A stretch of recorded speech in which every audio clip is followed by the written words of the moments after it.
Yeah, we don't want nobody telling us what to do. We don't want nobody pushing us around. I apologize. But tell me, just what is it that you want to do? Well, we want to be free. We want to be free to do what we want to do.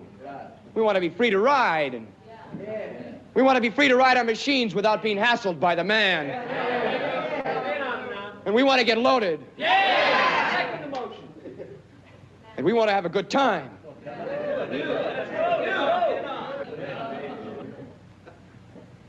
And that's what we're going to do. Well, when, baby? Let's go. We're going to have a good time. We're going to have a party.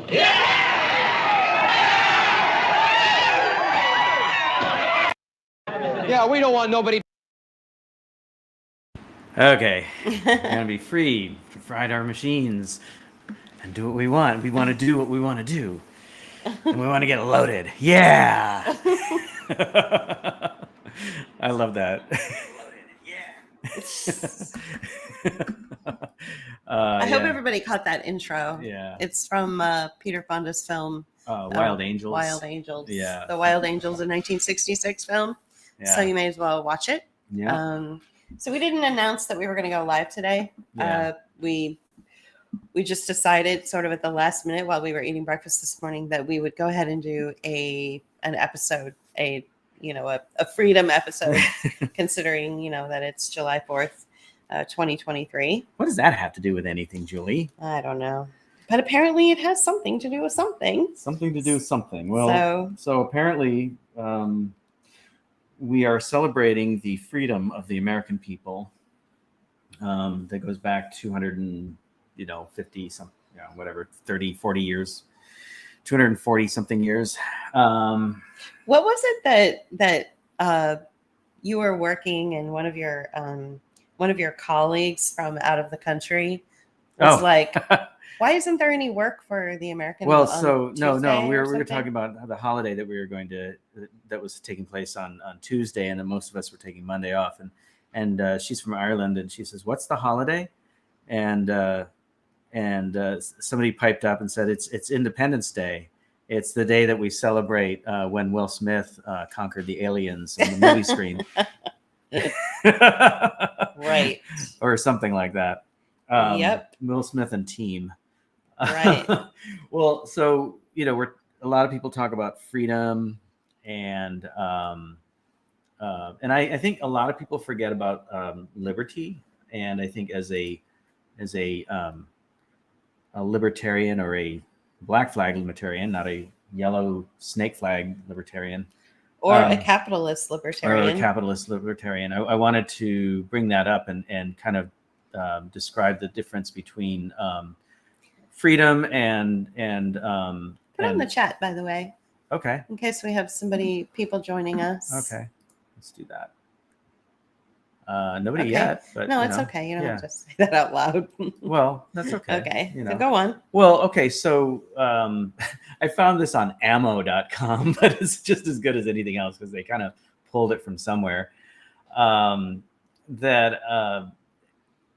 Freedom is basically you're free to take ownership of what goes on. They're calling it an internal construct. So you're free to take ownership of what goes on between your ears, to be autonomous in thoughts first and actions second.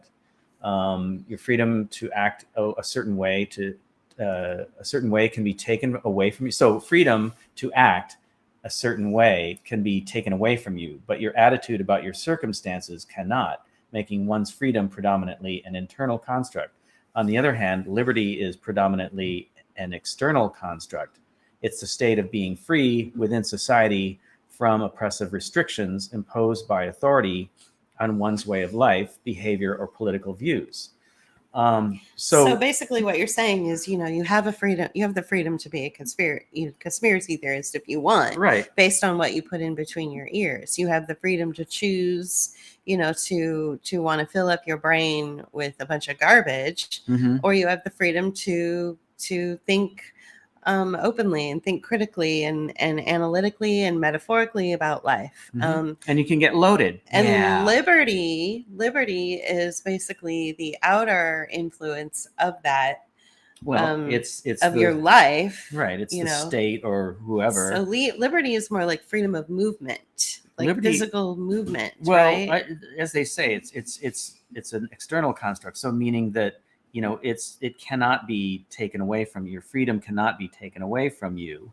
Um, Meaning that like you're free to move around wherever you want to be, whereas and you can think whatever you want, right? I mean, so freedom is basically you can think whatever you want, but liberty is the ability to act on that, right? Okay. And I think that's what I'm saying, freedom of movement. yeah, but it's beyond just movement, right? Yeah, I know. Yeah, it's actions, but it's also well, a lot of different things, right? We're kind of dancing around it, but I guess the reason I bring it up is because liberty is used more often in the American Revolution than freedom is. I think freedom is a byproduct of liberty. Okay. And the Liberty Bell, the Liberty Tree, the Sons of Liberty, it was all about liberty, right? The liberty to do things. And in that context of the the American Revolution, I mean, we had a bunch of white free land owning men who were entrepreneurs for the most part, or they were farmers or owned farms and had other people farm for them. But their idea of liberty was to liberate themselves from the shackles of the oppressive systems of the monarchy, right? Primarily of England, even though they turned to another monarchy, France, to help them with that. So it was one person I was reading called it the first bourgeois revolution, as opposed to being a revolution of the people, right? It was absolutely a bourgeois revolution. Yeah. The American Revolution. Totally. Like, I think people understand that now. I guess what I want to talk about, though, is like ever since, well, especially over the last 3 years, the word freedom has been tossed around without really understanding what it means. And I think it means exactly what you read when we first went live 7 minutes ago, which is which is freedom is what you choose to put in between your brain.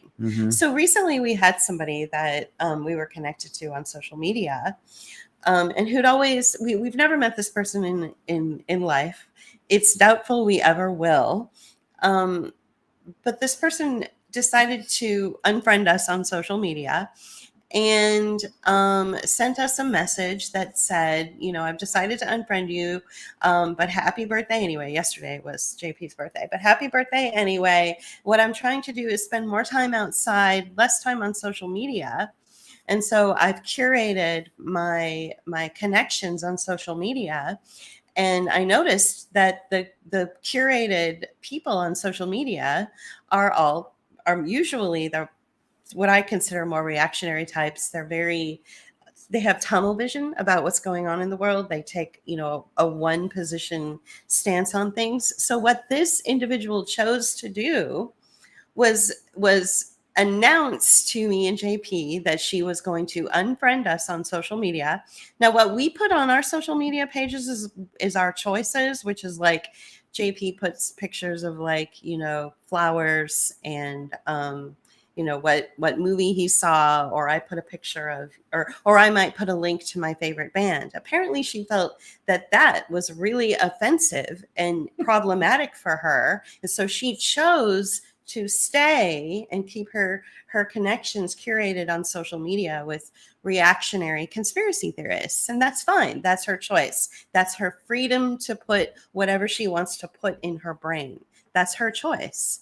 So a lot of people are saying, oh no, we lost freedom because of COVID or the anti-constitutional, policies or mandates or suggestions or recommendations that were coming through the health networks that were then influencing the establishment, influencing politicians, influencing your officials, things like that.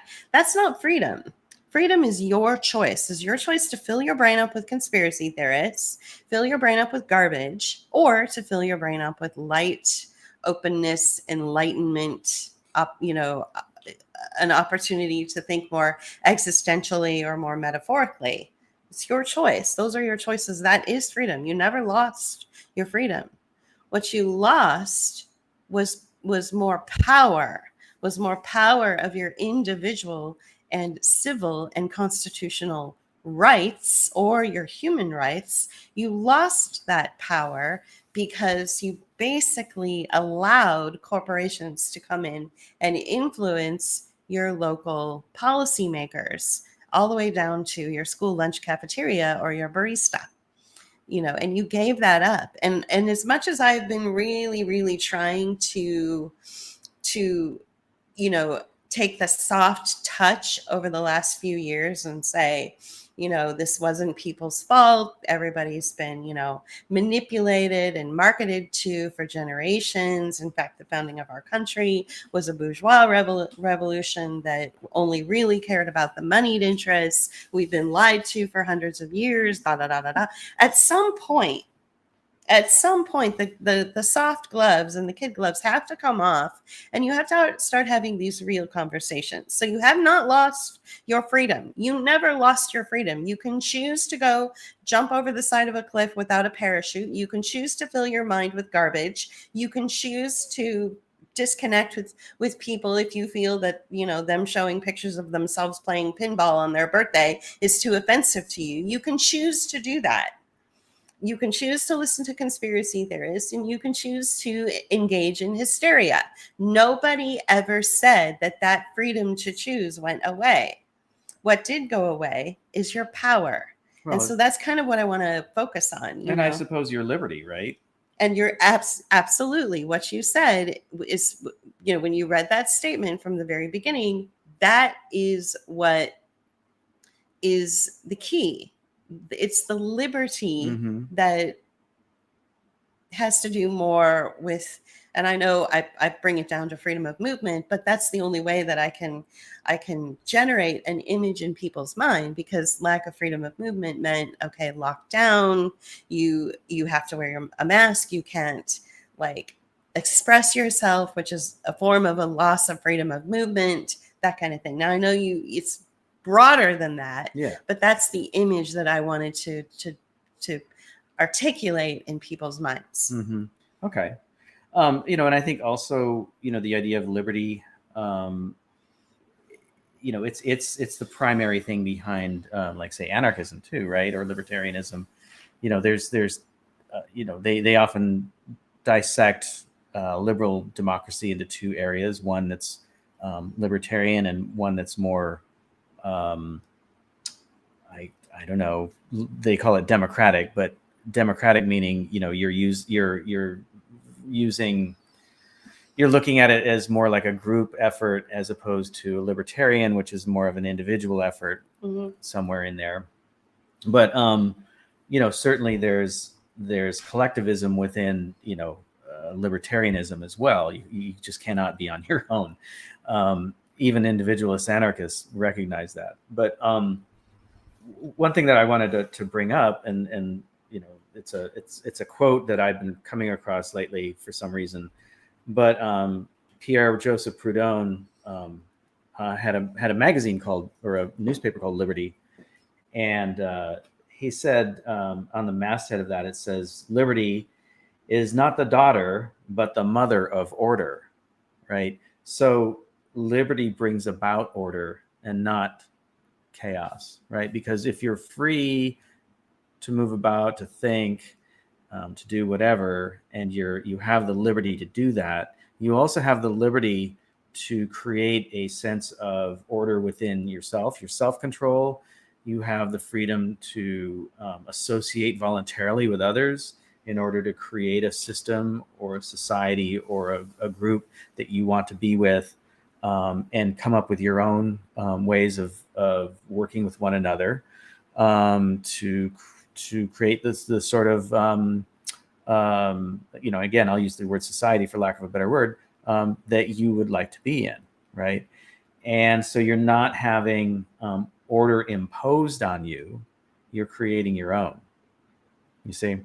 And I think that even within the construct of the American Revolution, order has been imposed on us, especially in the last 100 to 150 years.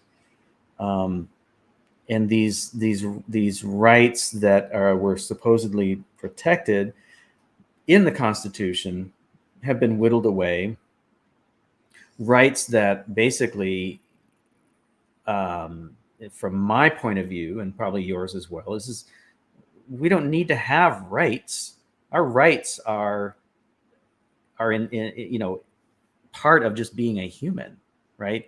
And I think even the the Declaration of Independence, or the Constitution, I can never remember because I don't care, kind of. But like, these we see these rights. You don't need a piece of paper to tell you you're free. Yeah, in other words. But what I'm saying is that, yeah, exactly, that's our attitude. But the paper says, we see these rights as inalienable, right? Meaning that they cannot be taken away from you. Right. The whole point of the Constitution, though, is to protect those rights. Right. It's to basically double down on the fact that if you're a human, you're free. And if you're anything with a heartbeat, you're free. But the state that wrote that also is the state that has been taking away those protections. Exactly. So you haven't lost your rights. They're not even really rights. They're just part of being human. Right. But those protections have been whittled away and taken away from you. And so it's clear that, your government hates you. Mm-hmm. Basically. Yeah. So happy 4th of July, everyone. Happy Independence Day. Happy Independence Day. We want to say a special hello to our good friend Luther, who we did actually a couple of years ago have a conversation with. And the story of Luther's quest for freedom, now since this is the theme of today's broadcast, the story of Luther's quest for freedom is one of the most harrowing, interesting, insane stories I have ever heard. And what I'll do at some point is maybe I'll go back and find that conversation and have you guys listen again. And if Luther, you want to make a comment or make a chat on something like a 27-hour cab ride across state lines, fake vaccine passports were involved. I mean, and we're talking about you being in a foreign country. This wasn't even in the United States. So this was one of the most harrowing stories. You had to leave the love of your life in Vietnam, I believe it was.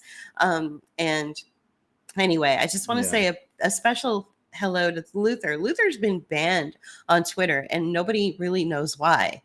Luther, you should know that many of your Twitter friends, because of COVID, who lives in Los Angeles, your own sister, myself, even Jared and Elizabeth Beck have all shouted out and said, "Where's Luther? What happened? Why is this happening?" So that to me is a very good indication of, the loss, banned twice. Yeah, exactly.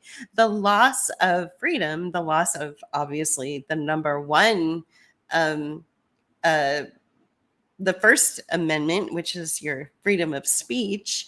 Luther is a good example of what's happening all over the world, where people are just randomly getting banned for God knows why. I mean, Luther was never offensive in his tweets, very rarely offensive. And usually he just cracked a lot of jokes and he made a lot of us laugh. And he basically said what we were all thinking anyway, but he did it with humor and sarcasm. And so I guess the algorithms or AI or maybe even Elon Musk himself is not a fan of sarcasm or humor. Yeah, he's kind of a humor. I mean, he has a good sense of humor, but I guess we now have your right to corporate sovereignty over other people. Right. Is more important, and I never saw that in the Constitution, that protection. I never saw that in the Constitution, but I guess it's there. It's sort of like written in the margins and is paid attention to more. I guess now. So. Yeah, your right to corporate control.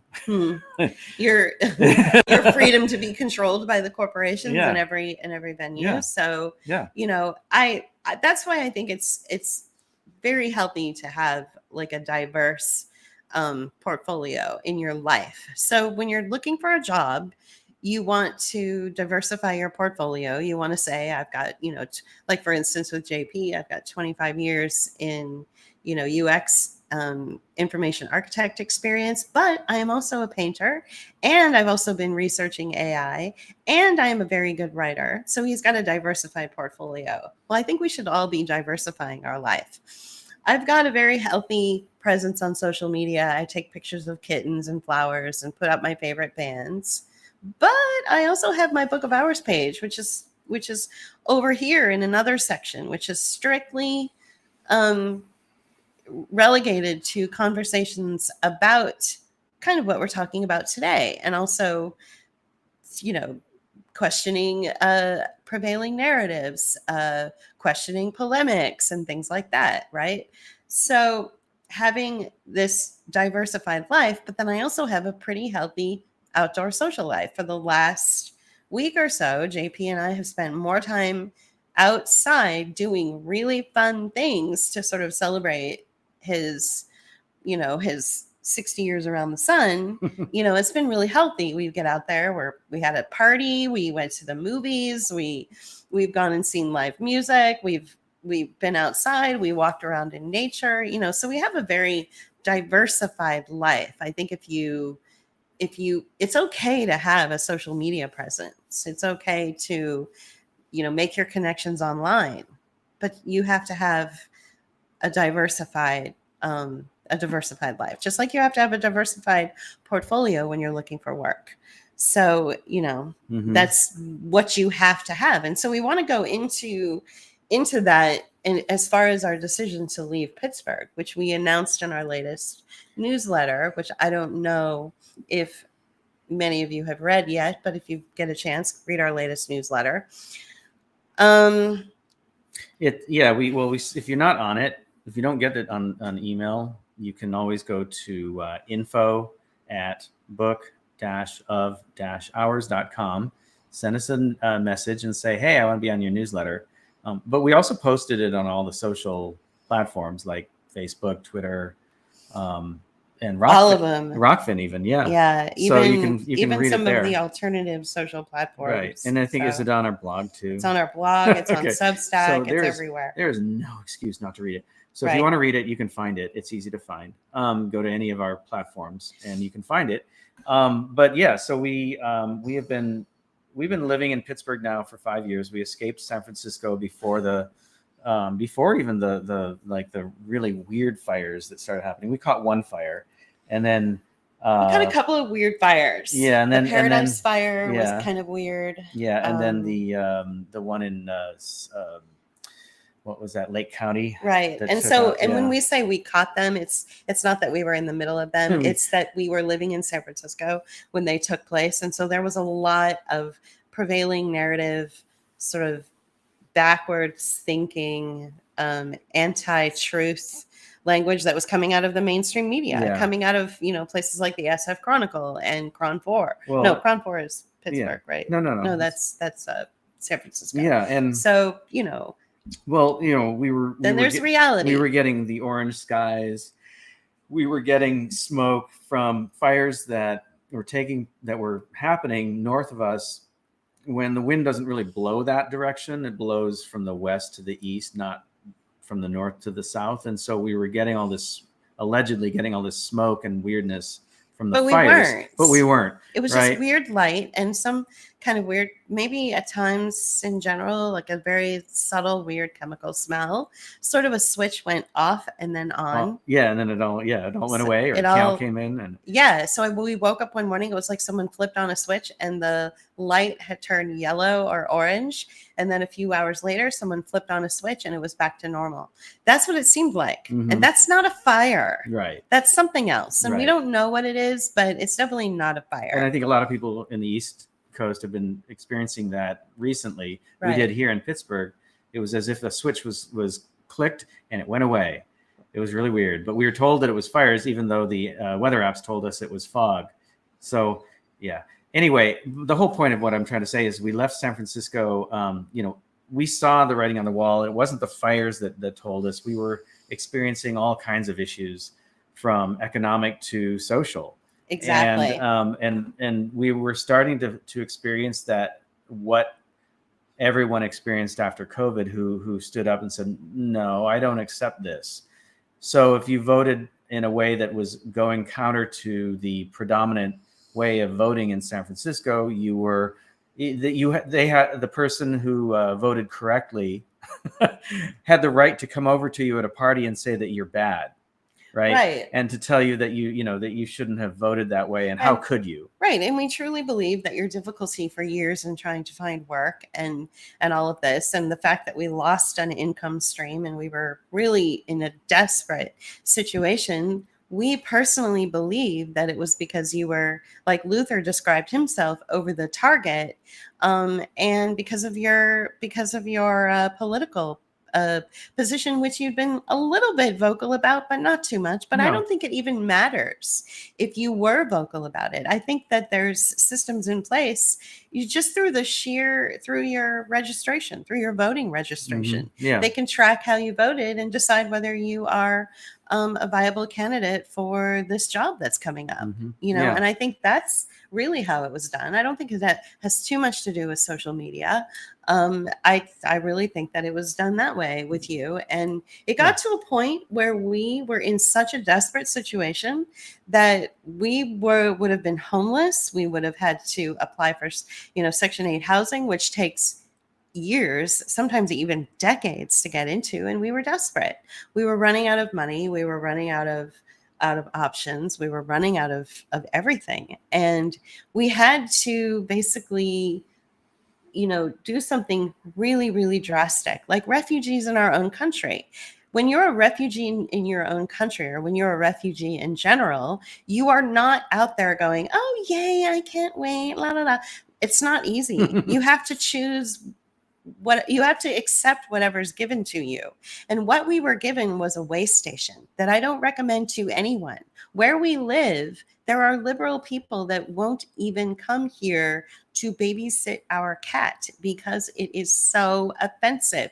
This wasn't the place for us, the forever place. This was a way station. We tried to convince ourselves for a few years that it may be a forever place, but it's not. It's just a way station. It's not where we belong.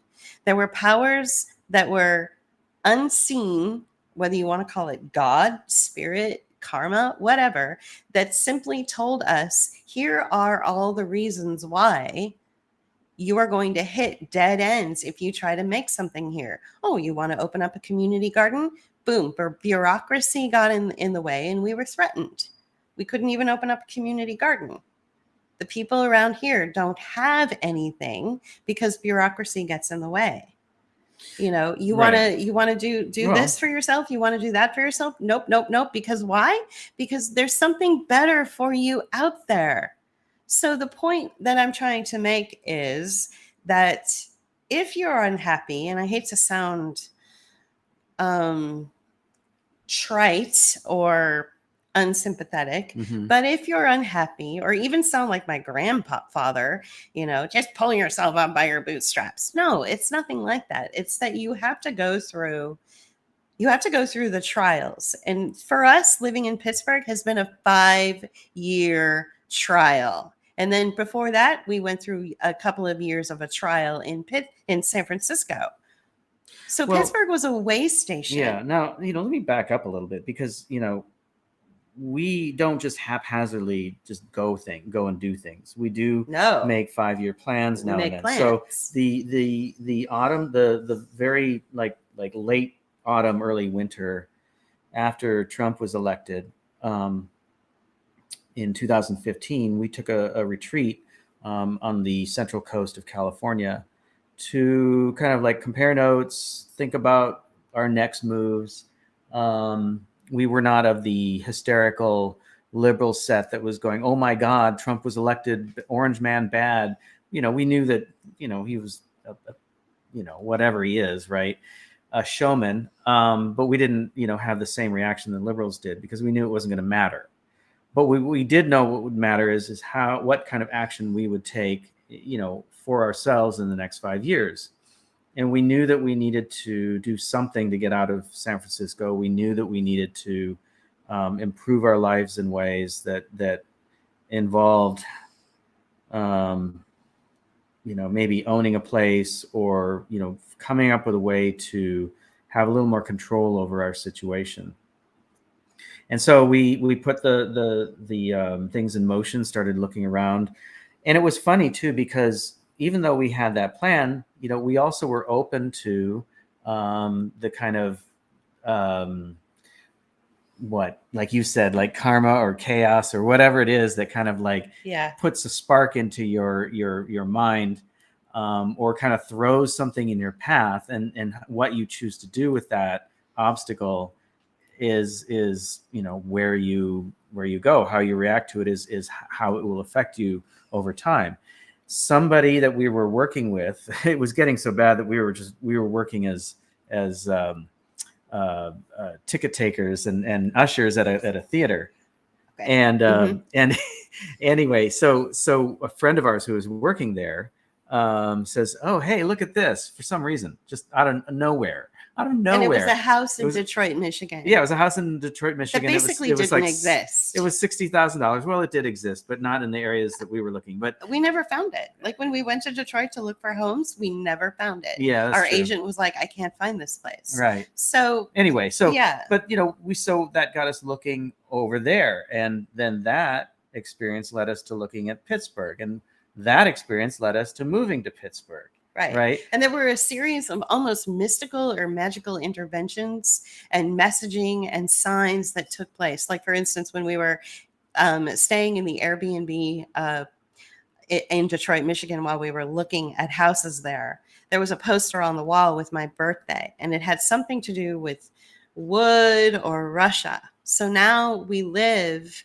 in a place that is at the corner of like 7th and a street name with the name Wood in it, and also my maiden name. So there were like a series of, and 7 of course is my number. So I know this sounds really mystical and weird and very woo, but some of you might actually dig it. Some of you might actually be on board with this. I think that what you have to do is set a 5-year plan. Get out of your own way, be open to the universe speaking to you, watch out for the signs, be practical, keep your feet on the ground. Don't get caught up in conspiracy theory. Don't get caught up in fear and hysteria and nervousness. But you can pay attention to those mystical or magical signs. You can pay attention to God or the universe, whatever you want to call it, while you are still living very much in reality, while you still do have your feet firmly planted on the ground. So that's basically how I live my life. I feel like I've been influencing JP to live his life that way. And as a result, we were able to launch out of this way station, which was never a home, never felt like a home, but simply a place to gather our thoughts. And when we got here, we finally said, okay, we've landed safely. We are out of San Francisco, but we are in a place that is degraded terribly, horribly degraded. Mm-hmm. And it's not meant for us, but we are going to make the best of it. We're going to do the very, very best that we can. If we have to stay here forever, then you can be damn sure we're going to have the most beautiful house on the street. We're going to make it work somehow. So I want to mention Richard Bonner says, no doubt about it, both Detroit and Pittsburgh were once magnificent cities. Yeah, we could see how Detroit was once a great city. It was like Pittsburgh, it was a city of neighborhoods, and all those neighborhoods were just plowed under. And like there were just fields and fields of neighborhood streets and sidewalks without houses on them, but just, grass. It was like returning to the prairie. And Pittsburgh, what they're doing to downtown San Francisco is what they did to downtown Pittsburgh already. Like all the retail's gone. Just the demoralization of life and the demoralization of the majority of the people that live here, except for 1 or 2 neighborhoods. Right. And that's exactly what's happening in San Francisco. So I guess what I was trying to say is when we moved here, there was, sort of a look of horror on our face because we left Alamo Square in San Francisco, which is one of the most beautiful, sought after neighborhoods in the entire world. And we moved to the hood, where you can't even get someone to come over and cat sit for you because it's so blighted and so falling apart. and there's nothing here except for maybe one social place that you can go, and it's a good place, and we were just there. But other than that, it's not for us. And it was clear the universe was sending a message. Everything we tried to do, whether we tried to form a neighborhood association, build a community garden, whether we were trying to, start a business, every single thing that we tried to do in the last 5 years in Pittsburgh failed. And so what does that failure tell you? It tells you that it's not meant to be. Oh, Julie, you're just not trying hard enough. We're you meant got your bootstraps. we're meant to be somewhere else. So if there's a failure in your life, then you better pay attention to it, because it means that there's a door opening somewhere else. And all you need to do is let go of your failure, stop trying to make it a success, and turn around and look at that open door. Okay. Mhm. So that's what we did. And we finally just, it was like the heavens opened up and something incredibly wonderful and beautiful literally fell in our lap. Something that is attainable to us. And we are finally able to see the light at the end of this Pittsburgh tunnel and get out. And we're so excited. And so we mentioned this in our newsletter, but we also wanted to mention it today because this is what freedom means to us, is the ability to go to the places that represent who you are. And for us, that's a place like this. Beautiful sunrises, beautiful sunsets, lots of water, slower pace, healthier air, good people. What you're looking at right here is about a 10-minute walk from our house. So our new house. Yeah. We are absolutely thrilled. And so what we're trying to do is, we're not trying to shove it in your faces and say how lucky we are. What we're trying to do is encourage this idea of being open to your failures, being able to accept that there are failures, being able to recognize the world around you. Yes, Violet Lotus, the Gulf Coast. Yeah. Be able to recognize the world around you for what it truly is, and be honest with yourself. There is a lack of honesty going on in San Francisco. There is a lack of honesty going on in Pittsburgh. It's actually not Florida, Sean. We're not going to say what it is, but it's not Florida. It looks like Florida, but it's not. But the point is to be honest with the world around you. Be honest with what you're seeing. We're seeing a lot of dishonesty in San Francisco right now, which I've been paying very close attention to. Very, very close attention to what's happening in San Francisco. A degrading of the human body and the human spirit. It is a metaphor, but it's also an actuality. The human beings are literally being chopped up, and I don't mean that metaphorically. I mean it literally. Human beings in San are being chopped up for profit. And here's how it's going. Many neighborhoods in San Francisco, not just Soma, which is considered south of Market, and not just the Tenderloin, which is considered an area sort of as part of the financial district. Not in those two neighborhoods, which have traditionally had a high percentage of drug users, but also in other neighborhoods where it's branched out to the Haight. It's branched out to the Sunset District. It's branched out to other neighborhoods. Human beings are being brought in with drug addiction problems. At the same time that those human beings are being carted into San Francisco, you've got a huge influx of cartels that are coming in through maybe the immigration policy. Maybe they've eased up on immigration policy. I don't know. But whatever reason, you've got a huge influx of brand new drug users, as well as a huge influx of cartels. The cartels are selling, and I finally discovered this today on Twitter when one of my Twitter pals said that the fentanyl that the cartels are selling to the drug users is laced with something like a horse tranquilizer. Yeah. And what that horse tranquilizer is causing is their limbs to go to rot, and for them to sway and fall asleep in the middle of their of their life. So they're swaying back and forth. And then what's happening is, because of the deplorable conditions, there's no showers, there's no bathrooms, they're succumbing to bacterial infections, and they are getting amputated. So you see a lot of amputated bodies now in San Francisco. No legs, no hands, arms that are covered with open wounds. You also have defecation. And I'm not just talking like what you would think of when you think of defecation. I'm talking like explosive, toxic defecation in the middle of the streets. It's a war zone.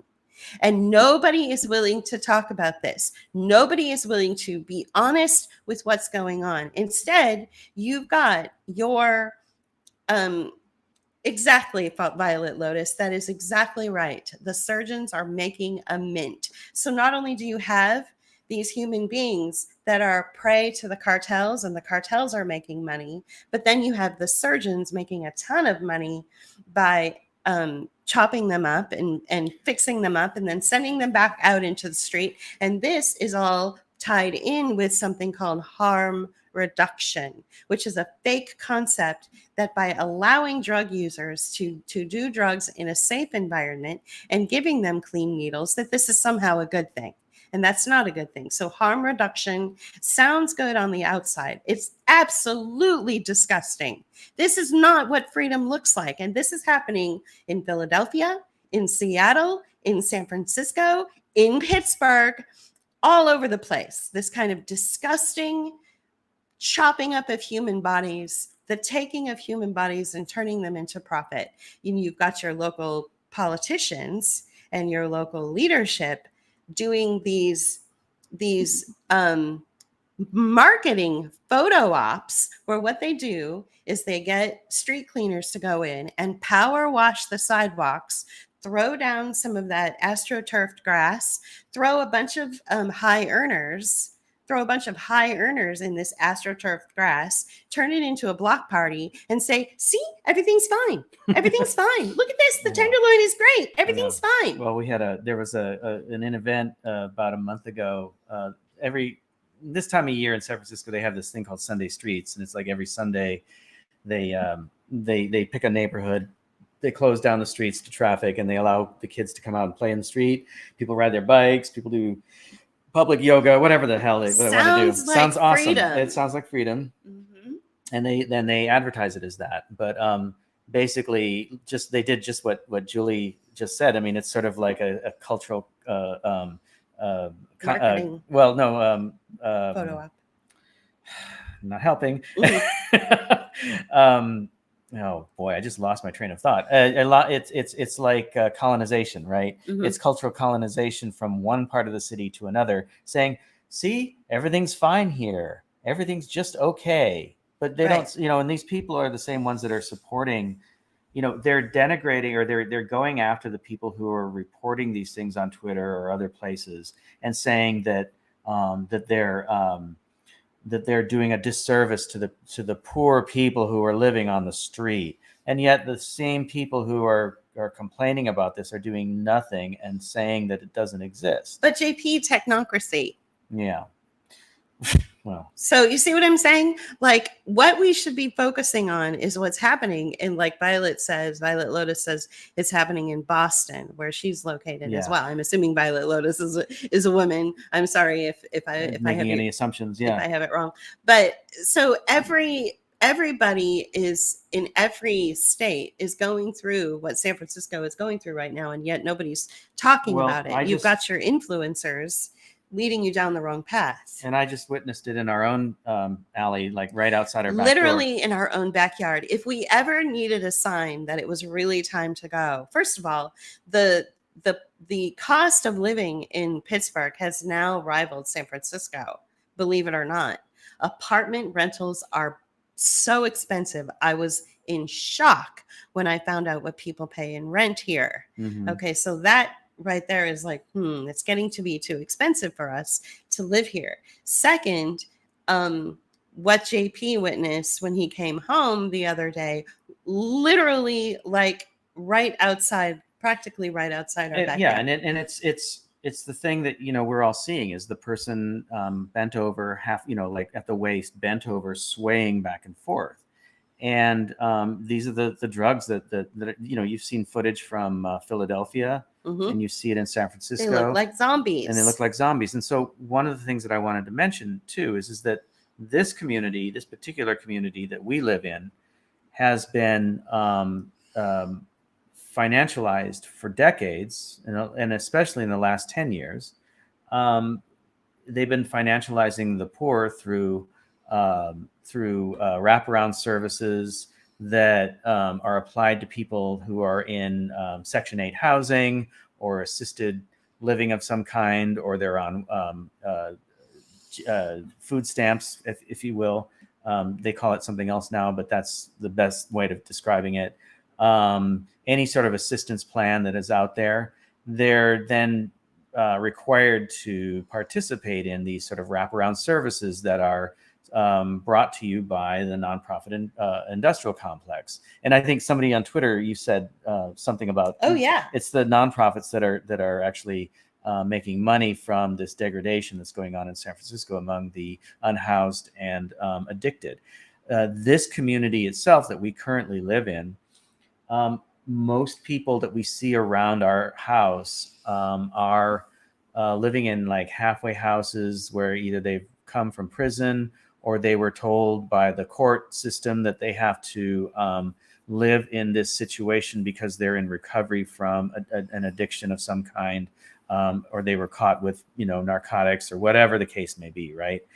And so you have people with, if they don't have an actual ankle monitor, they have a virtual ankle monitor, right? Right. And you basically see zombies walking around our neighborhood. And you also have people there, and we've said this before, you can throw a rock in just about any direction and hit a childcare center in this neighborhood. And that's because they're set up to supply those services to people who are on Section 8 housing and welfare, who are required to work because of the Clinton administration. They're now all put into this even more draconian system that keeps them in their place, that put them into their place in the first place, and basically makes money from their immiseration. Right. And so what we're seeing now is the next level of this shit. Exactly. And this is something that Rick Bonner just said. Rocks, Did you notice how much focus is placed on the rocks? So yeah, Focus on Renewal is the name of the nonprofit. We've actually had a face-to-face conversation with the woman who runs it. Her name's Cynthia Haynes, and she has snake eyes. She is absolutely all about financializing children. I've never seen anything like it. I thought I had seen pretty much some of the worst corporate, cold-hearted profit-making schemes that I could ever see when I worked in the corporate sector. But this nonprofit sector has it beat. Mm-hmm. This is the actual financialization of human beings. We're seeing it in San Francisco through the financialization of keeping people addicted to this highly toxic fentanyl drug. The cartels are loving it. And the wraparound service called harm reduction is loving it. They're all getting paid by the government. Mm-hmm. And then, of course, the hospitals are loving it, too, because they get to chop these people up for profit. Every time they chop off a leg or a hand, they get a bonus. Right. This is sick, people. Yeah. We saw this with COVID. Mm-hmm. We saw the financialization of the elderly who were just hauled off into care homes, designated as COVID cases. And then those care homes were given tons of money. And then they just let those elderly people waste away through starvation and neglect, not through COVID. That's how your grandma died. You didn't kill your grandma by not wearing a mask. The care home that you put her in, who denied her basic needs like nourishment and care and a bath, is what killed her. I had a friend who was disabled who died of neglect during the COVID operation.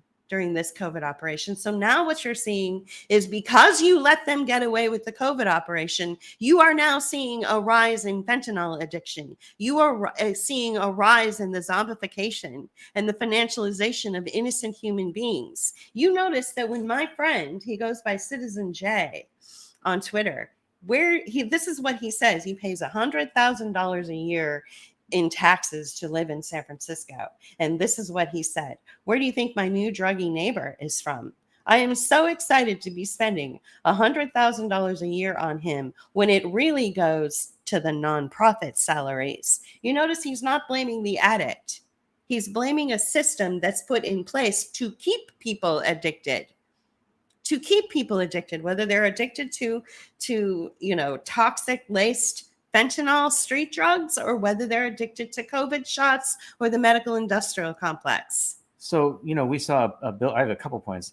We saw a billboard the other day for harm reduction here in Pittsburgh. Here in our own McKees Rocks area. And, I knew that these things were coming about, and I knew that harm reduction was happening. You saw something online, and they were using the Yins thing, like the Western Pennsylvania. God. Hey, Yins, have you heard about harm reduction?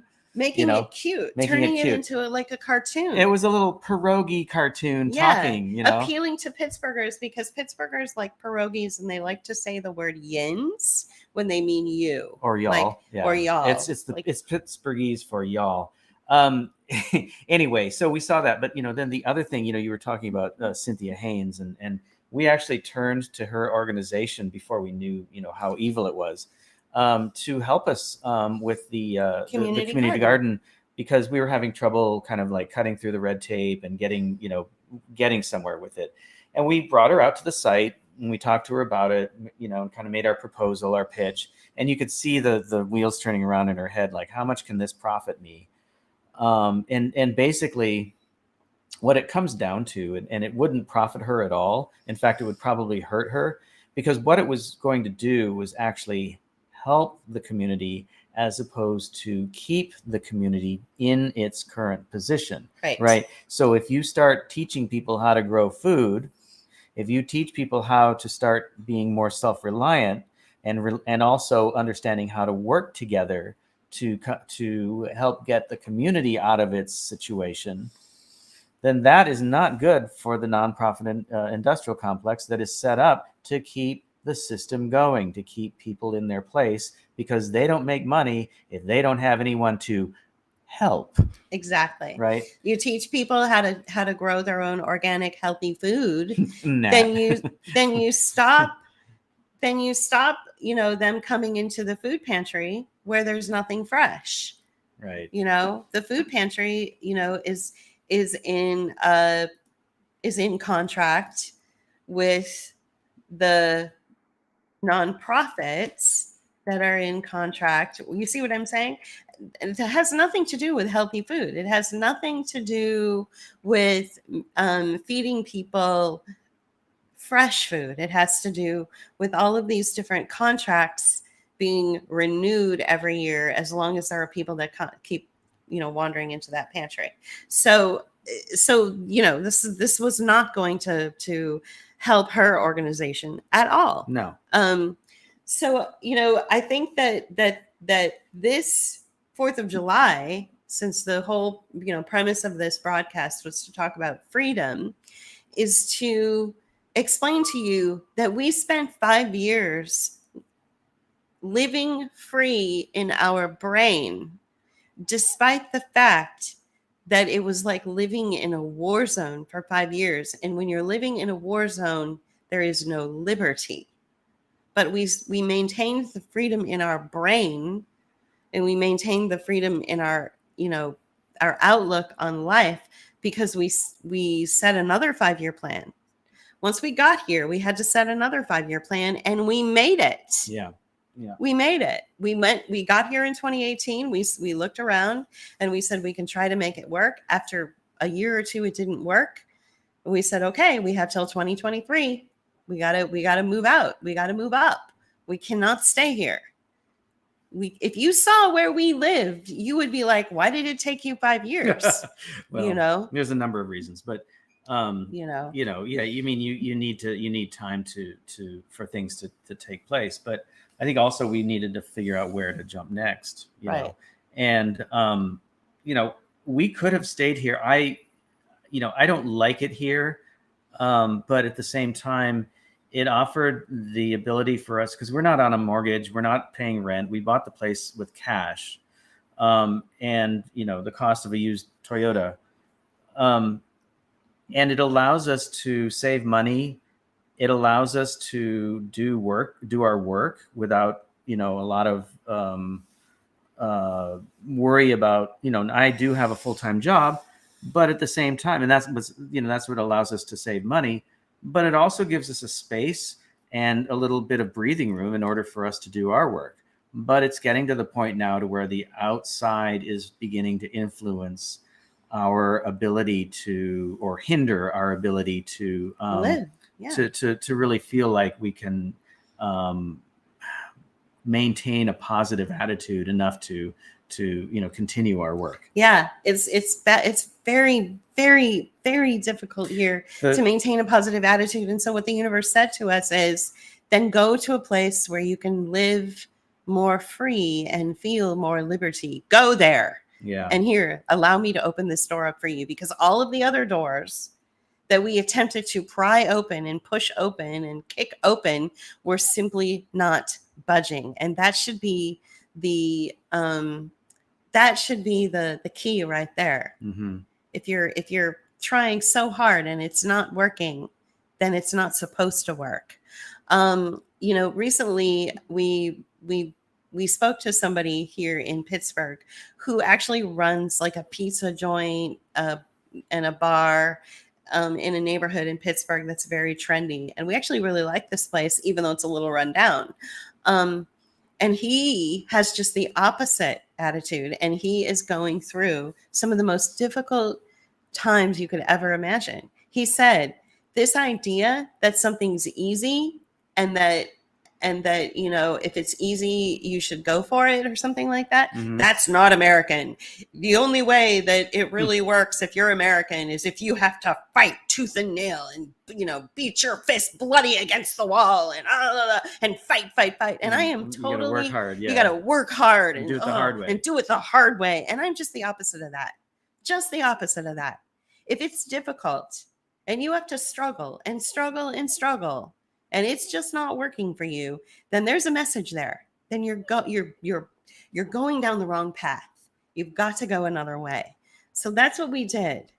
We tried. It's not like we showed up and expected the world to just fall at our feet and for everything to be San Franciscoized, at least the place we left, which was beautiful and perfect, overnight in Pittsburgh. No, we said, let's turn this empty lot into a community garden. Let's start a neighborhood association so that if and when your policymakers and your leadership decides to, I don't know, close down your business outside of your rights to run a business, then we will have a charter in place that they will have to follow. You see, we were getting to that point and it never worked out. So I just, I think that you have to look at the failures also as an opportunity to step away from, it's like being in a bad relationship. Why would you stay in a relationship where you are unloved, unwanted, disrespected, marginalized and ghosted, not spoken to, maybe even abused? Why would you stay in that relationship? We've had eggs thrown at our house. We have had people throw stuff at both of our front and back doors at this place. It's time to go, and so we finally said, let's go for it. Let's go to a place that we've always had our eye on for a whole year. We went and spent a couple of days there, and within 3 days, it all worked out. Mm-hmm. It was the fastest, easiest, and here's the key. It was the easiest thing we have ever accomplished in one of the most difficult times in the world. That should tell you something. This is a very difficult time that we're in life right now, especially in the United States. We're in a recession. There's, things are, the price of living has just gone through the roof. And yet because we paid attention to our intuition, because we stopped clawing our way into failure after failure after failure and taking the message that this is a failed operation, you need to go somewhere else. Because we stopped doing that, it just was so easy and it worked out. Yeah, I mean, I think once you realize that there's an opportunity or there's an open door, open window, whatever the case may be, it's important to recognize those opportunities. This is something that I had to learn throughout my entire life. I passed up opportunities throughout my life that I'm kicking myself I did too. to this day. Of course, we all for not all, acting right, because right? it seemed like too hard, or somebody else influenced your decision, or I was just in my own way, or you were in your own way. Like I can't do that, right? And that's just part of life. Yeah. That's just we always get in our own way. We allow other people to influence our decisions. We walk away from opportunities, and we spend our life kicking ourselves and regretting that we didn't take those opportunities. That's just a part of life. Yeah. But I don't live in that space. No, and I think that the only thing that you should use those things for, or hold on to those things for, is a reminder to look for that next opportunity and to take advantage of it. Weigh it. Of course, you don't just want to jump at anything. But it's the criteria, like you said, if it's easy, then it'll happen, right? But I think also if it feels right, you have to trust your intuition, and I think that's something that a lot of people don't trust as much, because it has been told to us that intuition is unreliable, it's unscientific, it's not rational, and so you shouldn't pay attention to it. And I think this idea of trusting yourself, trusting your intuition, has been bred out of us culturally. Yeah. And so we need to take that back and recognize it for what it is, and understanding what you are telling yourself. And there's tools out there that help with that. We use something called the Viking runes. I've had them for like 40 years in a little book and some little clay tablets with glyphs on them. But there's the I Ching, there's tarot, and some people look at these things as being spiritually corrupt, and or compromised, and I say just the opposite. Right. These are things that are tools that help you unlock, just like the Bible, a is conversation with yourself and your Mm-hmm. intuition. And I think that so you need to recognize what works for you, and and go with that. Yeah, if that's what works for you, then go with that. We wanted to just make sure that people understood that this was a conversation about freedom, that this was about, because it's July 4th, so everyone's celebrating July 4th in one way or another, and that you've never lost your freedom in the age of COVID, and what you've lost is liberty. And so there's something deeper. It's deeper, and you really have to delineate between the two. You can choose to fill your mind with garbage, or you can choose not to. Well, you can choose to, here's something else that I want to point out, and this is contemporary culture that I'm talking about. Everywhere you look, if somebody is like promoting, being a U.S. citizen or being, part of the USA, you'll see the word freedom. You do not see the word liberty. Have you noticed that? Yeah. And yet all the things that are associated with the founding of this nation, like I pointed out before, there's not a freedom avenue in Pittsburgh. There's a liberty avenue. Right. Right. Exactly. And so what, you have to look at is, again, our history has been altered. The way we learned, what we learn in our history has been altered over the years, to make it seem like the movers and shakers, the captains of industry, are the ones that made it so we can live the way that we do, right? As opposed to we the people, right? I think the same thing goes with the words. Freedom has replaced liberty in our everyday thoughts and interactions, especially when it comes to the idea of where we live. And I think that freedom is important, but liberty is more important. And because it was at the foundation of the founding of this country, and it has been kind of worked out, erased out of our language, and replaced with something that's less than. I think that's an important thing to look at and an important concept to consider, that liberty has been taken away from us, quite literally, meaning the word liberty has been taken away from us and replaced with something of less value. Freedom is important, but you can't have freedom without liberty. Right. And so kind of like the democracy replacing the republic, Luther says. Exactly. And Right. and Richard Bonner is, clearly a local, because he knows all these places we're talking about. Liberty Avenue, which is right in downtown Pittsburgh. And I'm on it. I walk down Liberty Avenue a lot to go from point A to point B to catch buses or head over to, the local store I want to go to or something. Liberty Avenue is considered, the Tenderloin district. But I got to say, Rick, it's nowhere near. I don't see I don't see the mutilation of human bodies on Liberty Avenue like I see in the Tenderloin. I don't see human feces and human excrement on Liberty Avenue the way I see it in the Tenderloin. But here's what I have seen on Liberty Avenue in Pittsburgh that I started to see in Pittsburgh in San Francisco 5 years ago when we left. And that was all of a sudden, out of nowhere, people were being very aggressive towards me or individuals that were just walking from point A to point B. They'll get right in your face and start screaming at you. I never saw that in Pittsburgh before, but I've seen it over the last month or so, and I've dealt with it, and it's really scary. I had a guy try to run me over with his shopping cart.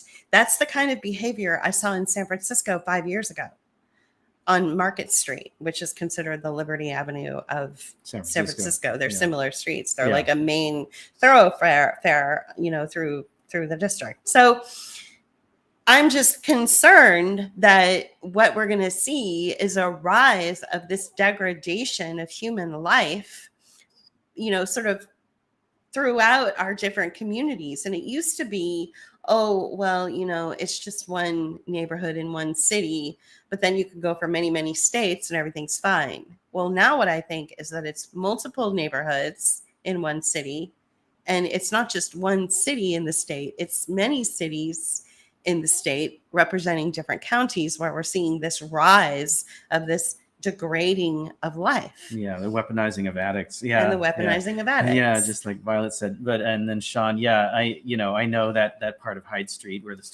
Hyde Street Studios was, and that part of the Tenderloin, that part of Hyde Street was the worst, and it has been for decades. So getting back to this conversation about liberty, just very quickly touch on how AI may affect liberty.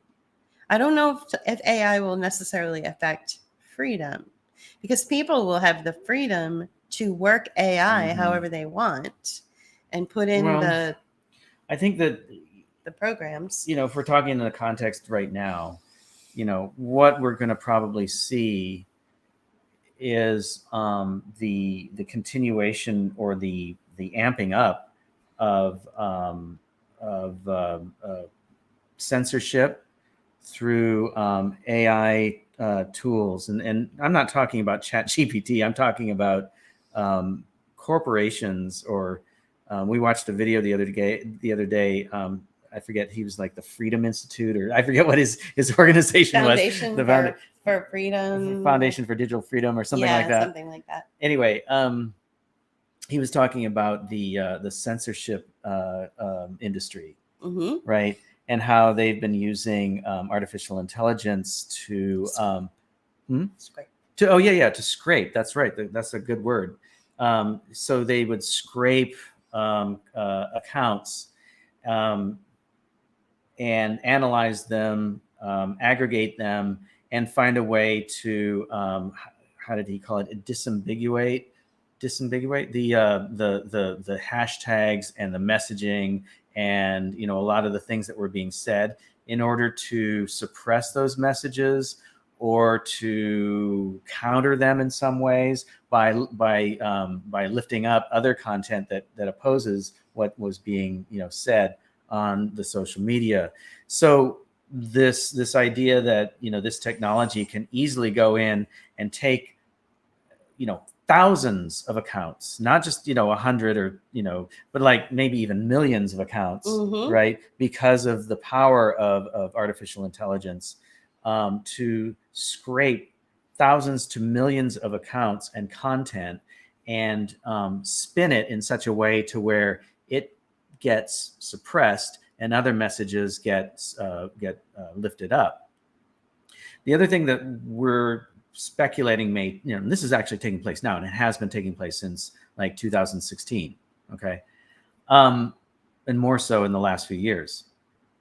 The other thing that we're speculating may happen is that that these types of messages or messaging that is supporting more mainstream narratives or supporting the fake election, where people will probably get messaging and content information customized to their specific point of view, worldview. Their worldview. Yeah. That will either denigrate the opposition in your mind or support your particular choice and make it seem as if you're winning, or make it seem as if you're losing if they want to discourage you, right? Which is a lot of what we saw during COVID, right? Nobody was seeing any information that there were a lot of people that were opposed to all this stuff. Everybody thought that there were just a few people that were opposed to the shots, when the numbers played out that more people were refusing the shots than were taking them, that more people were not getting sick than were getting sick, that the numbers that they were pushing towards us of the deaths were just normal death rates of any flu season. And yet they were being reported as the highest number of deaths in decades, right? And so they were inflating numbers that were untrue. They were suppressing numbers that were true. And we feel that AI is going to be very instrumental in amping that kind of rhetoric, amping that kind of suppression of information, as well as the promotion of propaganda in the future. And influencers. Oh, yeah, especially. There are at least 2 or 3 influencers that I can think of right off the top of my head. And they're especially on Facebook. And artificial intelligence is being utilized by the Department of Defense, the CIA, we'll say the Department of Defense and the CIA, in order to allow those influencers to have a space and be heard and to gain popularity. Because those influencers, if you really listen to what they're saying, they're not talking about what I've just been talking about for the last hour, which is the financialization and the mutilization of human beings. Mutilization. Mutilization. I think it's the financialization and mutilating human beings combined. So it's a word I just made up. Mutilization. Mutilization. So you're financializing people through chopping up their bodies, literally. You don't see these influencers talking about that, and the DoD likes that. So the DoD implements targeted artificial intelligence to make those people popular. There's a lot of gibberish and a lot of nonsense that comes out of their language. They use they for instance will hype up insignificant individuals who are popular in the corporate sector, like for instance a guy by the name of John Snowden. So an influencer out there said, "Oh my God, we have to look at what John Snowden is saying." Why? John Snowden doesn't have anything to do with the influx of cartels and the chopping up of bodies for profit. He is simply there as a consultant to tell a business how to run. It will not affect you. It does not affect you. And yet, this influencer is hyped up through artificial intelligence and the DoD, given a platform and given a space, and garners, all sorts of influence and followers and leads them down a silly little Pied Piper path Yeah. that will not help them. No, we're not saying that they're necessarily supported by these organizations, like say Unknowingly. financially. Unknowingly. Yeah, they may are. be supported unknowingly. That's why I said the DoD deploys artificial intelligence programs onto these people's news feeds or these people's Facebook feeds or their YouTube channels. They utilize AI in order to keep those people out front. You know, those people don't know that they're being used by the very systems that they complain about, you know, or that they allegedly call out, when really what it is they're talking a lot of gibberish. So I just, you know, I think this business of AI, I wanted to go into it because it's really influencing your minds.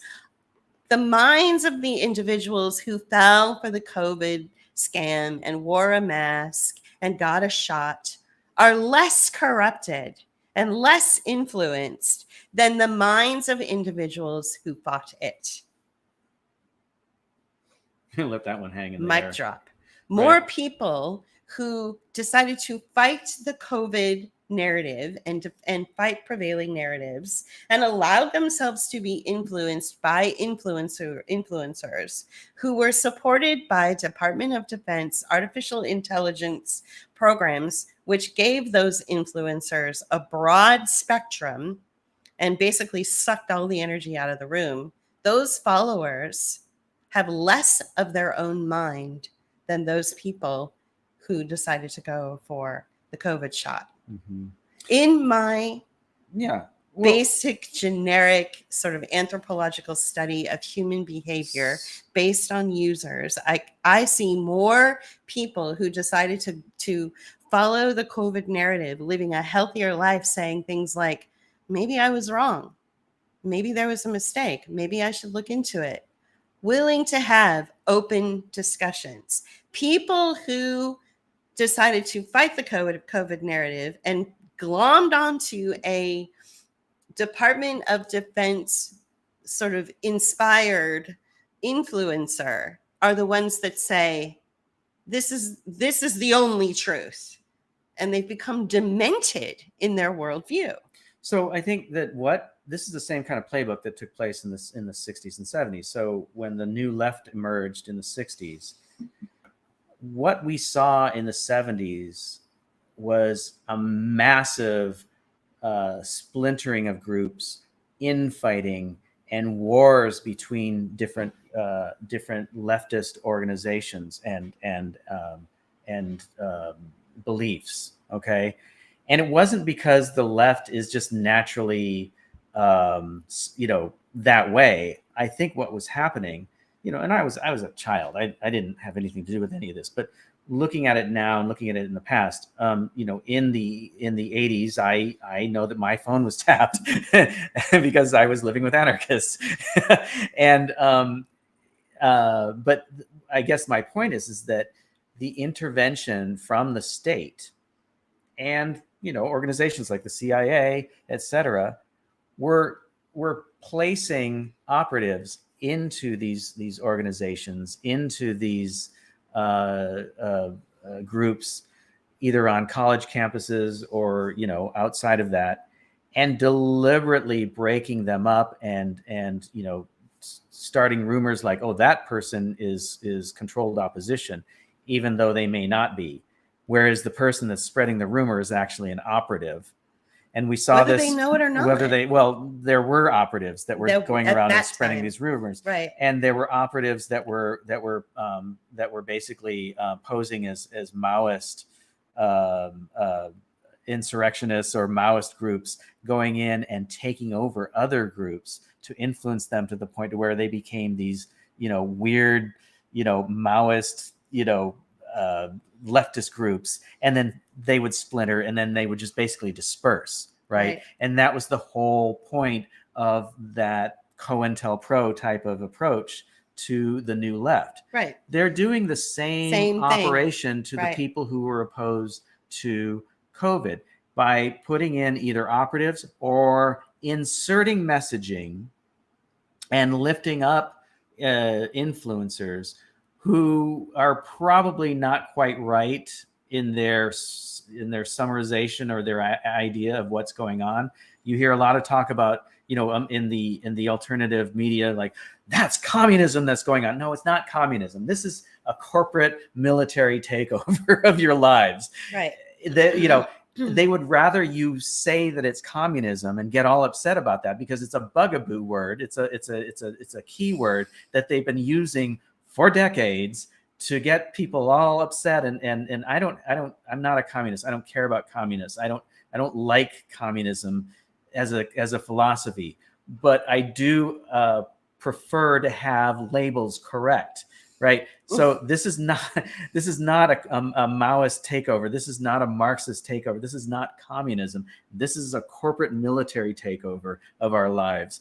And it's the military complex that is driving the messaging, that is using the technology to splinter us and have us follow heroes that are probably false prophets.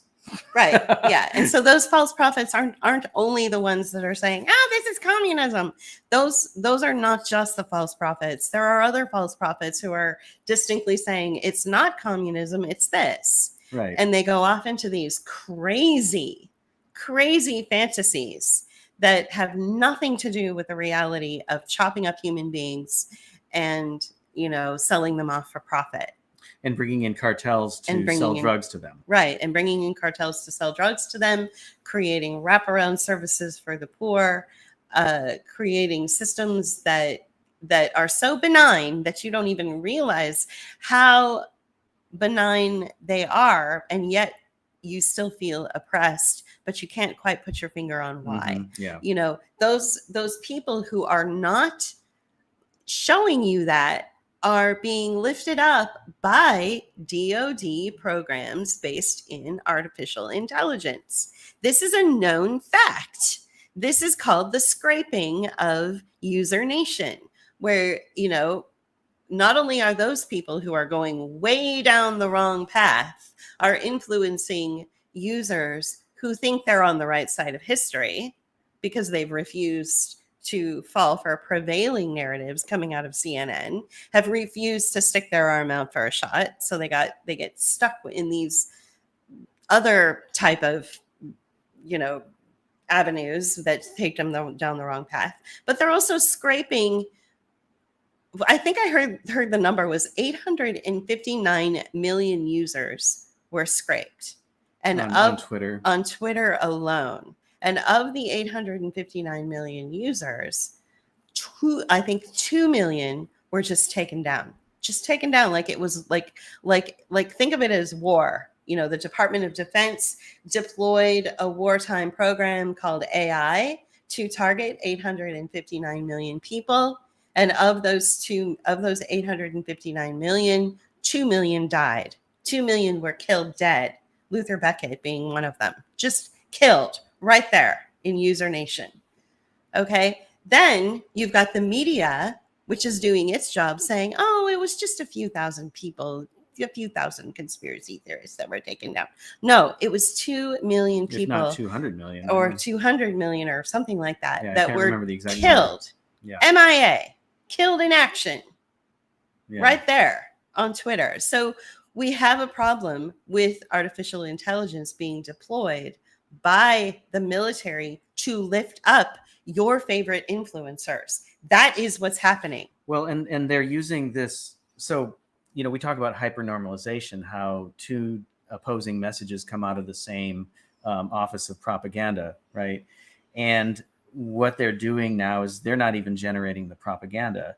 They are taking opposing viewpoints and pitting them against each other, or even like leaking disinformation that people will then glom onto, and then promoting that disinformation through whatever popular pundit that is espousing that, right? Yeah. And so you'll see that the popularity of a certain viewpoint or given influencer will rise in a certain point, and then they'll go away for a certain point, and they'll cycle depending on what it is they're saying and the like, right? So I guess what I'm trying to say is AI is going to take hypernormalization practices and policies and amp them up into, steroidal cosmic levels. Yeah, that's why it's important to have a diversified life. Go ahead and have a social media page. No one is saying over here on this platform that you should not have one. But also realize that the most influential people, the people that get, hundreds and hundreds of comments and shares and likes and loves, the Department of Defense is allowing them to do that because they aren't a threat. They're not saying anything important. Just keep that in mind. Yeah. Now, to what Luther just said, be prepared for this talk to get the boot. Well, we get suppressed more than we get suppressed. The boot. We don't get the boot, but we do get suppressed. Yeah, and they will, or they will take it off of the platform.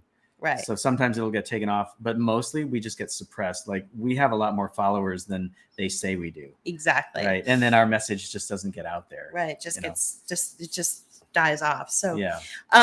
So I want to take what we're talking about and I want to apply it to the last subject here because, we're getting to that point. We've spent the last week celebrating your milestone birthday. Mm-hmm. It's been like super fun. We played pinball. We went and saw Indiana Jones and the Dial of Destiny. We went to your favorite tiki restaurant. We had a surprise party. And then we capped off this ultimate, birthday of all birthdays by going to this really cool place in Pennsylvania called Falling Water. Yeah. And I want to actually apply some of the things that we experienced yesterday at Falling Water. And what you were talking about, you called her the docent, and I think that's actually too kind. I just think of her as a tour guide. Yeah, I think she referred to herself as a tour guide, but she was, they refer to the Falling Water as a museum, a living museum, or just a museum. And, usually you refer to people like her as a docent, but she didn't seem to understand that word. Right. So let's bring in some photos and show people where we were yesterday because it was really beautiful. All right. Let me see here. Okay. So this is a cool one here. So Violet Lotus, Falling Water is actually 90 minutes from where we live. So it wasn't too bad. This is the exterior, an exterior shot from one of the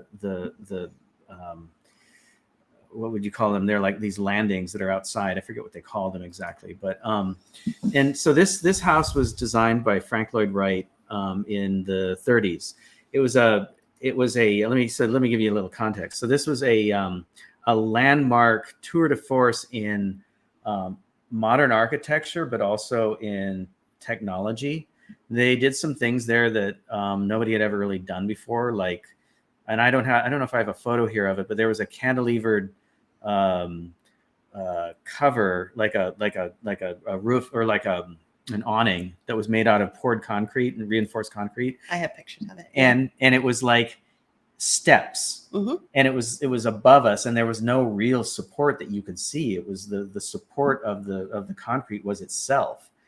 And and I'll show you some more photos of it, but it was designed in 1936 or 35. I forget exactly the date. Around that time, by Frank Lloyd Wright, who had been out of favor for a number of years, for about a decade, because of the rise of Art Deco, as well as the Bauhaus school in Germany. Both had a lot more influence. They were more machine oriented. And Wright was more natural setting oriented. He called his architecture organic architecture. He started the Prairie School of Architecture back at the beginning of the 20th century, which was an architecture that worked with the landscape rather than trying to impose itself on the landscape. Right. And what were you gonna say? Everything that JP just shared with you about who Frank Lloyd Wright is, the tour guide only told one thing that he said, which is that he uses natural landscape. But everything else that JP just explained to you, she left out. And isn't that what's happening in the age of all of this disinformation and all of these influencers? They are the tour guide for User Nation. They are gathering all of the people into the room and they are telling them just a teeny bit of truth. Okay. And so what we have with what I'm trying to do is tie in what's going on in the world with this Department of Defense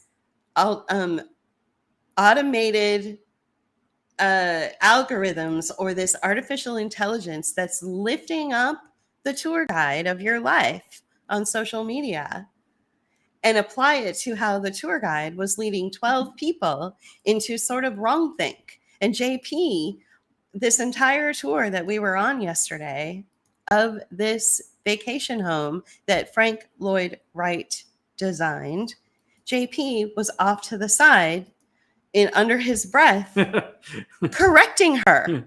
He was correcting her. Well, at least in my mind, I was correcting her. She would say things that were not entirely clear or true. This shot here is also an exterior shot of the driveway, and I think if you look at, I think it's up around here. Yeah, you can't really see it, but that's that awning that I was talking about. That was basically a set of steps. And it was all poured at once, and it was reinforced concrete.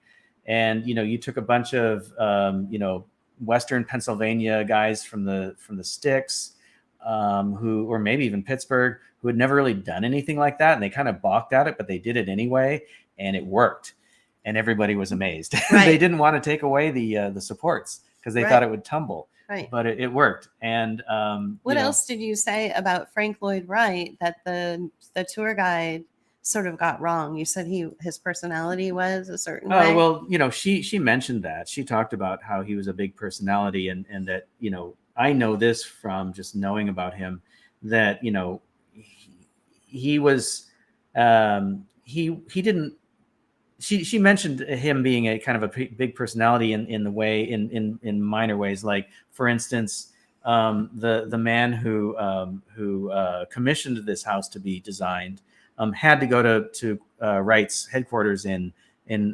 Wisconsin, or Minnesota, I mean, to look at the plans. They weren't sent to him. They weren't messengered to him. He had to go there to see them, and Wright didn't come down to Pittsburgh to show them. Wow. Right. So, Wright was this sort of arrogant. He was a legend in his own mind.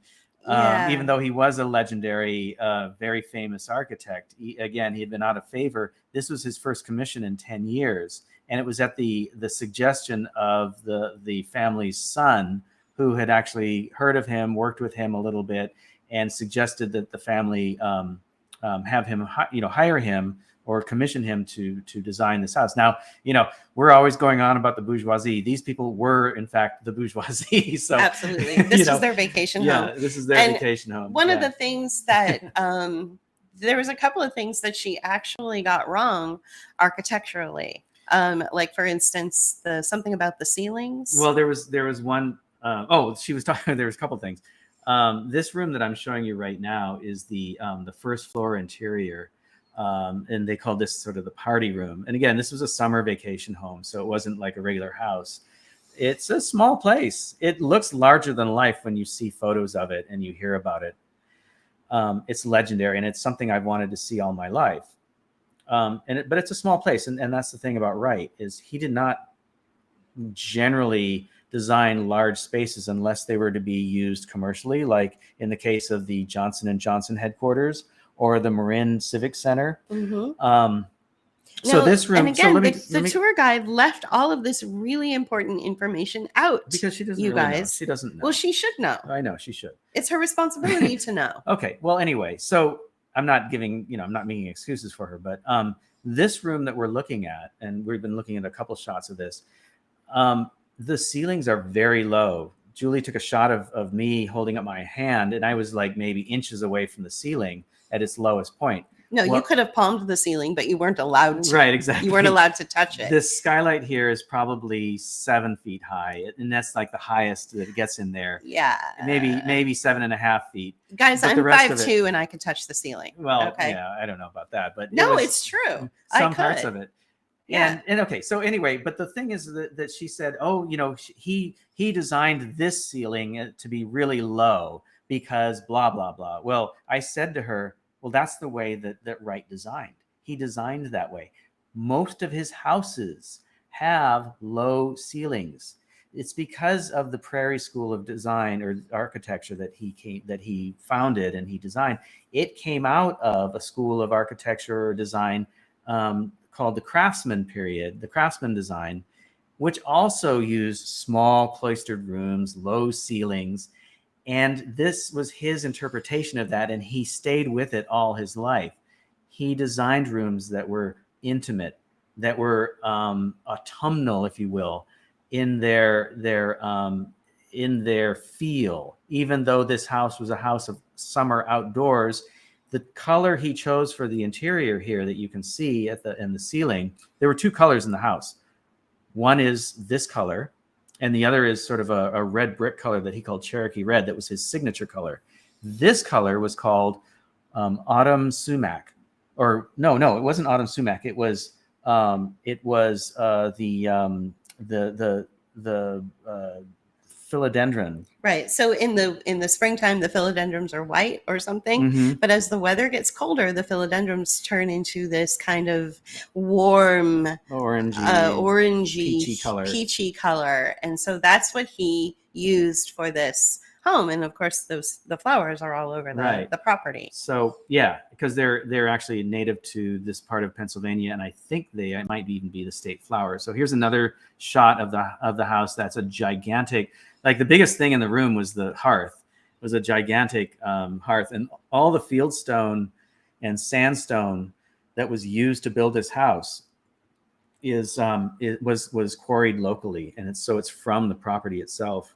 All the furniture, well, most of this furniture that you see here, these pads, these seating, these tables, and this was all built in, and it was designed into the house. And the thing about Wright is that he would not only design the house and the interior, but he would design all the hardware and the fittings and the furnishing. So the doorknobs and handles were designed by him. The windows were designed by him. Everything was custom designed to meet the standards of the design itself, the house itself. And so you can see here, this is all like poured concrete. So all these cantilevered planes going, horizontally are poured concrete, and then all the verticals are stone. And the house itself is tied into a giant boulder. So the house itself is cantilevered out over what is called, what was it, Beaver Run or something like that. Bear Run, yeah, which is a stream that flows beneath the house. And it's tied into some rocks that are this outcropping that appear above the house. And then above this particular area is another structure called the guest house, which was built a bit later, but it was also designed by Wright. There was an interesting thing that she did point out, our tour guide, our docent tour guide, was that there was a chair that they had displayed inside the guest house or guest room that he had designed for the house that was intended to be dining room chairs. The Kaufman family decided not to purchase those, and so they used antique dining chairs at the table instead. However, the organization that now runs the Wright House here, Falling Water, acquired one and put it into the room to have as an example of one of the chairs that he designed for the house. The other interesting thing, and I'm going to end with this, is this set of windows here that you can see going vertically. You can see that red. That's that Cherokee red that Wright used in a lot of his projects, if not all of them. It was his signature color. This is all steel, and he considers this sort of like a tower. So this glass structure, this steel and glass structure, is independent of the rest of the building. It stands on its own. It's just tied into it. But all of these windows open out, and if you can see the red corner here of this structure, those windows actually fold out. The hinges are out, like a few inches away from the edge the outer edge of this what this is like a triangle shape that comes out, and they open up, and there is no structure holding it from that corner. Those are just the frames of the windows, not structure to support the glass.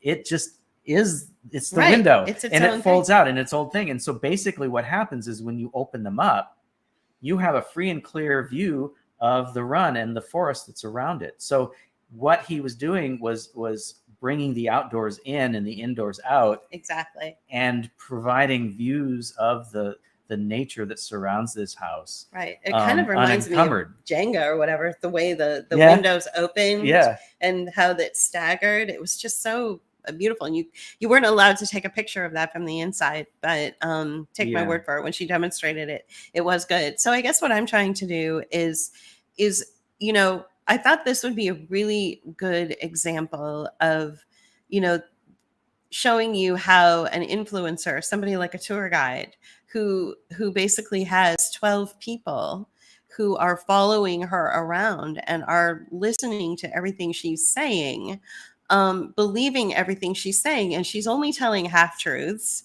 and she's only telling you bits and pieces of a truth, you know, whereas JP was correcting her and saying, no, this is really what the architect is like. This is really this idea of low ceilings in this particular vacation home from the 1930s is not just for this house. This was part of his overall style. This is how he did his entire work. Right.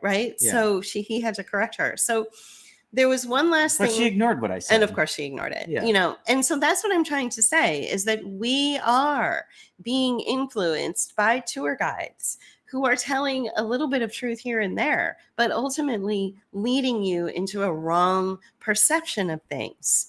You know, Frank Lloyd Wright, my perception, I'd never been into a Frank Lloyd Wright dwelling or home before.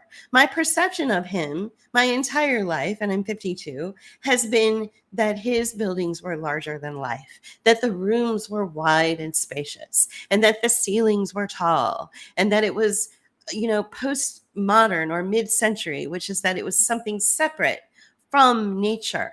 And it was all wrong. Every interpretation and every thing that I had learned about Frank Lloyd Wright my entire life was totally wrong versus what he really was. What he really was is he incorporated his style into nature. The homes themselves have a relationship with nature. They're, like in this case, it's carved into stone, and the stone from the local quarry is used, and it's in the middle of a forest and a river and a stream and waterfalls. And so it feels like you are living sort of in a cave. When I'm walking through this house, the ceilings are really low. When you walk through the doorways, I'm not a big person. I'm only 5'2", and I have narrow shoulders. And I had to like scrunch it in a little bit just to walk through the doorways to get from room to room. The teeny tiny little beds, the teeny tiny little furniture, all of this was done on purpose, which was completely different than what I was told, than what I was taught. We have to be careful of influencers who are telling you a lot of half-truths and leading you down fictional paths and not focusing on the truth. And so once I was able to experience the Frank Lloyd Wright house, it made me eager to see more of his work. And there is one in the new place where we will be moving to, that we will be taking a tour of nearby in the next few weeks. So the last thing that she said, I want to talk about the windows that open from the outside. Oh, the clerestory windows. Why the ceiling in the guest house was a little bit higher. Yeah. Well, so clerestory windows are, they're a common design element in a lot of houses. And what those are is they're windows that are close to the ceiling. Okay. And they let light in situations where you may not be able to let light in. Like, say, for instance, you have a wall of cabinets, but you still have kind of a high ceiling.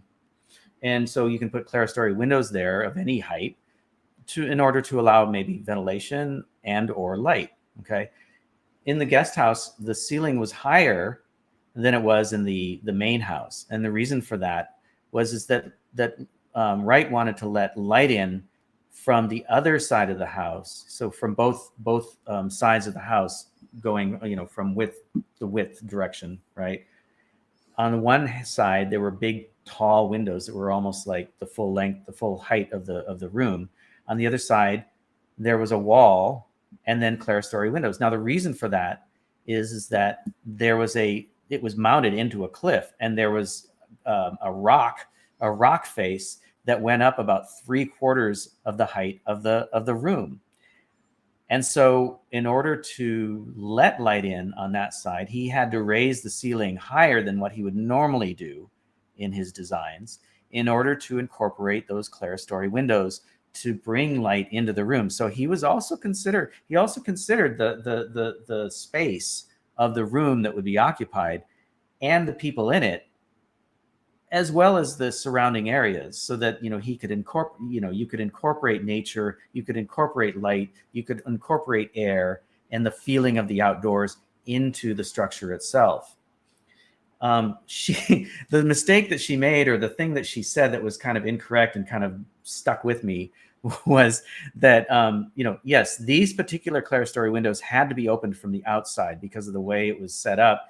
You couldn't, stand on something to open them, or you couldn't use a device from the inside. You had to go to the outside in order to open them. And she just basically stated out of hand that was the case with all clerestory windows, and that's not the case at all. So that was just, and I think that follows along with what your point is, Julie, is that that you get influencers that will tell you absolute facts in their mind that are facts that aren't in fact facts. They're half truths. Right. And I think that that's what's happening on on social media, especially. We are all at the mercy of these tour guides who are well-meaning. They don't know that the Department of Defense is using artificial intelligence or automated systems in order to promote them. They're just thinking, wow, this is great. I just had 678,000 shares on this Facebook post. Wow, this is great. They don't know that because of the fact that they're the tour guides that are misleading us, telling half truths or getting things wrong. They don't realize that the Department of Defense enjoys that and is thus putting in programs to make them popular. So I wanted to demonstrate, how, the tour that we went on with, yesterday with this tour guide with 12 other people for this vacation home that Frank Lloyd Wright, famous architect, had designed back in the 30s. I wanted to apply that to influencers who are being used by the Department of Defense. And so in closing, this discussion, which is about an hour and 45 minutes now, and so we'll close it out, was about freedom. And it's about how you've always had freedom. You've had the freedom to question your influencers. You've had the freedom to not allow half-truths or even garbage infiltrate your brain. You've had the freedom to do that all along. And what you have lost is liberty and autonomous power, which is your individual power. So it's important that we delineate between the two. And I would like JP to close this out because it was your birthday week. So if there's anything else you want to say, and then we'll say goodbye. I think I've said it already about liberty and freedom. I think that liberty is definitely more important. And if you pay attention to the artifacts and historical record of this country, you'll see that liberty was on the minds of the so-called founders, the fathers, or whatever you're going to call them. That liberty is more important conceptually than freedom. Freedom comes with liberty, but you cannot have liberty with just freedom, right? Yeah. But thank you. And it's been a lot of fun. And I want to thank Julie publicly for making my last few days a fun set of days. We kicked it off with a trivia night. It's kind of surprise party.